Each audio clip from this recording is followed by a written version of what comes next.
तो स्टूडेंट्स, अभी हमने पिछली क्लास में क्या डिस्कस किया था?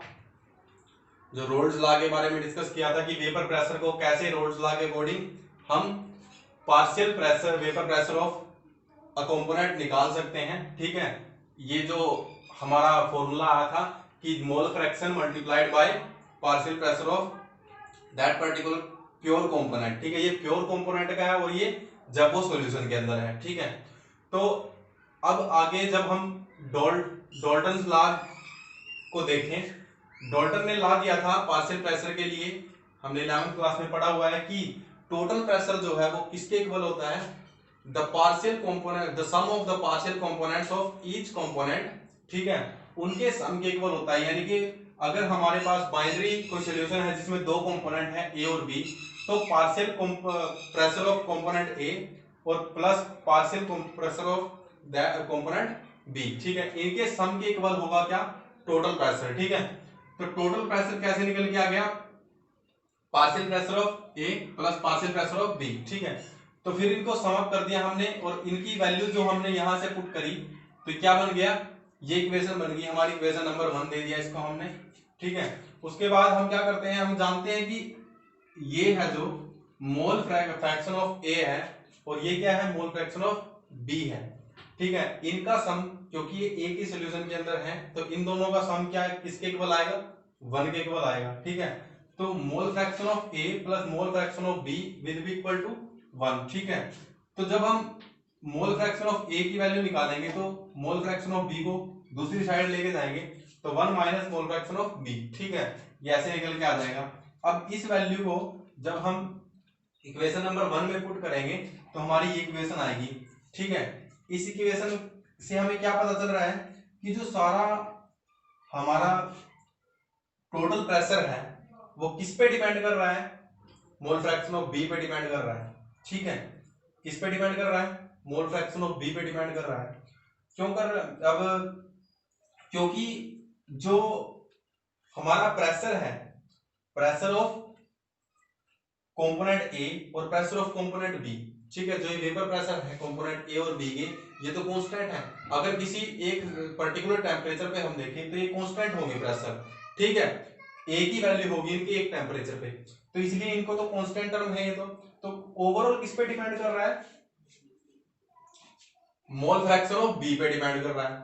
ठीक है, तो अगर हम इसकी जगह पे अगर यहाँ पे एक्स बी की वैल्यू निकालते, ठीक है, जो कि किसके रूप में आती? 1 माइनस एक्स ऑफ बी के। ठीक है, यानी अगर यहाँ पे मोल फ्रैक्शन ऑफ बी की हम वैल्यू निकालते तो इसको मोल फ्रैक्शन ऑफ ए को उस साइड लेके जाते, तो मोल फ्रैक्शन ऑफ बी किसके इक्वल आता?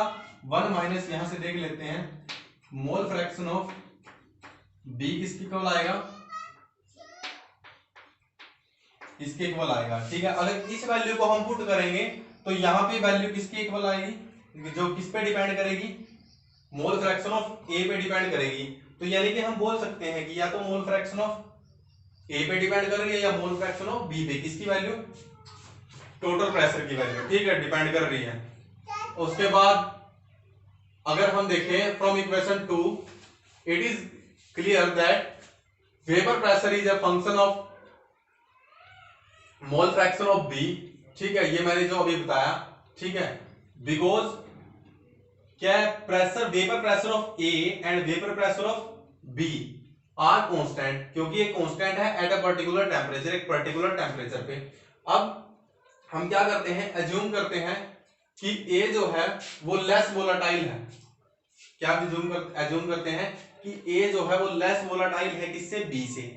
अगर ए कंपोनेंट ज्यादा वोलाटाइल है तो इसका मतलब क्या है? उसका वेपर प्रेशर ज्यादा होगा, और जो ज्यादा वोलाटाइल है उसका वेपर प्रेशर ज्यादा होगा। यानी कि यहां पे हम ये बोल सकते हैं कि कंपोनेंट ए का वेपर प्रेशर जो है वो ज्यादा है किससे? वेपर प्रेशर ऑफ बी से। ठीक है, क्योंकि ये क्या है? ये लेस वोलाटाइल है, सॉरी, ए लेस वोलाटाइल है तो ए का वेपर प्रेशर कम होगा, और बी ज्यादा है वोलाटाइल है तो बी का वेपर प्रेशर ज्यादा होगा। तो अब यहां से क्या जाता है कि vapour pressure of B is greater than vapour pressure of A. ठीक है, जब हम ये ग्राफ प्लॉट करते हैं, अगर हम मान लेते हैं किसी, जब लिक्विड बिल्कुल प्योर है, ठीक है, कोई एक लिक्विड है मान लो, वो बिल्कुल मान लेते हैं कि ए लिक्विड जो है वो बिल्कुल प्योर है। बिल्कुल प्योर का मतलब क्या है कि वो अकेला ही है, वो किसी सॉल्यूशन में इन्वॉल्व नहीं है, ठीक है, ना ही उसके अंदर कोई किसी प्रकार का मिक्सर है। तो मतलब जब कोई लिक्विड बिल्कुल प्योर है, उसके अंदर एक ही कंपोनेंट है, तो उस कंपोनेंट का जो मोल फ्रैक्शन होगा वो किसके इक्वल होगा, 1 के इक्वल होगा। क्योंकि मैंने क्या बताया था, एक सॉल्यूशन का मोल फ्रैक्शन 1 के इक्वल होता है, चाहे उसके अंदर एक कंपोनेंट हो, चाहे 2 कंपोनेंट हो, चाहे 3 कंपोनेंट हो। अगर 3 कंपोनेंट है तो a plus B plus C equals to 1। अगर 2 कंपोनेंट है तो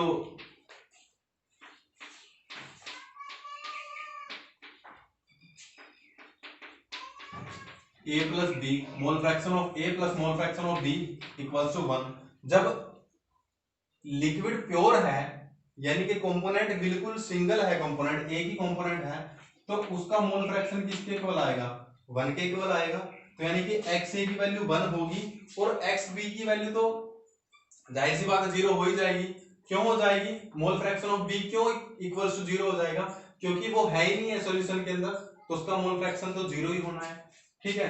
तो जब मोल फ्रैक्शन ऑफ a 1 है और मोल फ्रैक्शन ऑफ b 0 है, ठीक है, तब जो हमारा टोटल प्रेशर है वो किसके इक्वल आएगा, वेपर प्रेशर ऑफ ए के इक्वल आएगा। जो हमारा टोटल वेपर प्रेशर है सॉल्यूशन का, किसके इक्वल आएगा, वेपर प्रेशर ऑफ ए। क्यों, क्योंकि सॉल्यूशन के अंदर है ही सिर्फ ए कंपोनेंट है। ऐसे ही अगर हम इसकी वैल्यू रिड्यूस कर दें, जो मोल फ्रैक्शन ऑफ ए है और मोल फ्रैक्शन ऑफ बी है, उसकी वैल्यू बढ़ाते चलें, यानी कि अगर जो ये है मोल फ्रैक्शन ऑफ ए है, इसको 0.8 कर दें, मोल फ्रैक्शन ऑफ बी को 0.2 कर दें, ठीक है, क्योंकि दोनों का ऐड हमेशा 1 ही आना चाहिए, क्योंकि इसका 1 प्लस 0 1 आ रहा है, तो 0.8 प्लस 0.2 इक्वल्स टू 1, ठीक है। ऐसे ही जब हम यहां से करेंगे तो क्या होगा, तब इनका जो वेपर प्रेशर होगा वो किसके इक्वल आएगा, pressure of vapour pressure of A plus vapour pressure of B के इक्वल, ठीक है। ऐसे ही करते करते यहाँ पे भी जब ऐसी ये एक डिक्रीज हो रही है और एक वैल्यू इंक्रीज हो रही है, तो फाइनल में जो मोल फ्रैक्शन ऑफ ए है वो 0 आ जाता है और मोल फ्रैक्शन ऑफ बी 1 आ जाता है, तब हमारा जो टोटल वेपर प्रेशर होगा वो किसके इक्वल आएगा, vapour pressure of component B के इक्वल आएगा, ठीक है। क्यों, क्योंकि तब उसमें कंपोनेंट सिर्फ बी होगा, कंपोनेंट ए नहीं होगा, क्योंकि mole fraction of component A क्या है, 0 है, mole fraction of component B 1 है, तब वहां पे कंपोनेंट सिर्फ बी ही होगा सॉल्यूशन के अंदर, इसलिए उसका पार्शियल जो उसका टोटल वेपर प्रेशर किसके इक्वल आएगा, the partial vapour pressure of component B के इक्वल आएगा, ठीक है। तो ये है इसमें हमारा जो आगे हमने डाल्टन्स लॉ इसमें इन्वॉल्व किया है, ठीक है। इसके अकॉर्डिंग ये हमारा लिक्विड, जब लिक्विड हम लिक्विड के अंदर डाल रहे हैं, तब जो हमारा पार्शियल प्रेशर है, पार्शियल वेपर प्रेशर है, वो कैसे चेंज होता है, ठीक है, अकॉर्डिंगली द कंपोनेंट्स, ठीक है। तो अब इसके बाद हम जानेंगे कि जो वेपर प्रेशर है वो जब सॉलिड लिक्विड के अंदर डिसोल्व किया जाता है तब कैसे होता है, ठीक है। नेक्स्ट अब जानते हैं।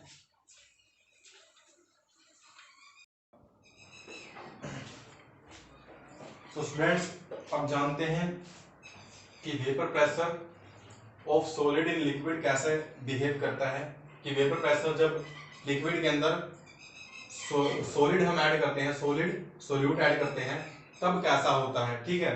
तो ये क्या कैसे होगा, देखिए हम जानते हैं कि सॉलिड कैसे होते हैं, सॉलिड कैसे होते हैं, नॉन वोलेटाइल होते हैं। क्यों होते हैं, क्योंकि मैंने क्या बताया था कि वोलेटाइल वो होते हैं जो जिनके इंटरमोलिकुलर फोर्स जो है वो कम होते हैं, ठीक है। लेकिन सॉलिड के क्या होते हैं, सॉलिड के इंटरमोलिकुलर फोर्स क्या कम होता है, नहीं, सॉलिड का इंटरमोलिकुलर फोर्स जो है वो काफी स्ट्रॉन्ग होता है, तभी तो उसके जो मॉलिक्यूल्स आपस में अच्छी तरह से बाउंडेड होते हैं, ठीक है, और एक दूसरे को पकड़ के रखते हैं, इसलिए सॉलिड जो है इतना ठोस होता है कि उसको कंप्रेस नहीं किया जा सकता, ठीक है।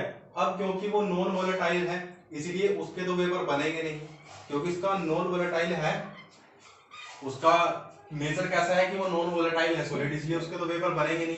इसलिए वेपर ओवरऑल वेपर प्रेशर किसके ऊपर डिपेंड करेगा, हमारे सोलवेंट के ऊपर, जो कि एक लिक्विड है, ठीक है, सोलवेंट के ऊपर डिपेंड करेगा। If we add a small amount of non volatile solute, इसका मतलब है जब हम सॉलिड ऐड करते हैं, नॉन वोलेटाइल सॉल्यूट का मतलब क्या है कि हम सॉलिड ऐड कर रहे हैं इन अ सोलवेंट, ठीक है, सोलवेंट के अंदर, to form the solution, solution बनाने के लिए। When evaporation of this solution takes place, जब evaporation होती है इस solution की, ठीक है, तो क्या होगा, the vapor phase consist vapors of solvent that is water, जो वेपर जो होगा, वेपर फेज के अंदर जो वेपर्स कंसिस्ट होंगे वो सिर्फ किसके होंगे, सोलवेंट के, जो कि एक वाटर है। क्यों, क्योंकि हमारा जो सोल्यूट क्या है, एक सॉलिड है, और सॉलिड कैसा होता है, नॉन वोलेटाइल, ठीक है।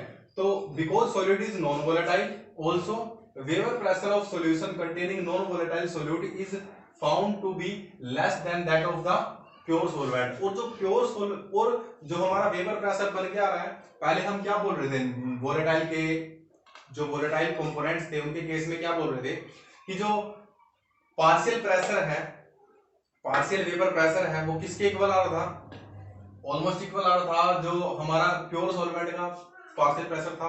लेकिन इस केस में क्या है, जो सॉल्यूशन का ओवरऑल जो पार्शियल जो ओवरऑल वेपर प्रेशर आएगा निकल के, वो प्योर सॉल्वेंट के वेपर प्रेशर से भी कम होगा।